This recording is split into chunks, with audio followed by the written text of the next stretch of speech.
নেত্রকোনায় নির্বাচনকে বাধাগ্রস্ত করতে ভোটকেন্দ্রে আগুন দিয়ে নাশকতার চেষ্টা করেছে দুর্বৃত্তরা। সোমবার মধ্যরাতে সদর উপজেলার নূরপুর শ্রীধরপুর সরকারি প্রাথমিক বিদ্যালয়ে এই ঘটনা ঘটে। আগুনে ভোটকেন্দ্রের ফ্যান, বেঞ্চ ও ইলেকট্রিক লাইট সহ কিছু আসবাবপত্র পুড়ে গেছে।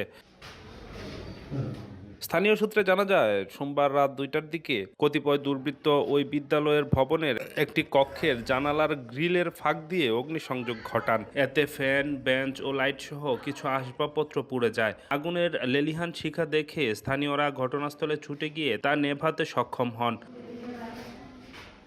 বিদ্যালয়ের ওই কক্ষে ভোট গ্রহণের জন্য 4টি বুথ বসানোর কাজ চলছিল। এই ঘটনার পর পুলিশ কর্মকর্তারা ঘটনাস্থল পরিদর্শন করে কিছু আলামত সংগ্রহ করেছেন।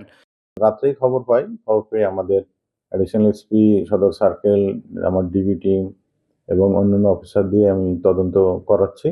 আমরা একটু ফুটেজ পেয়েছি, ফুটেজটা যাচাই বাছাই চলতেছে।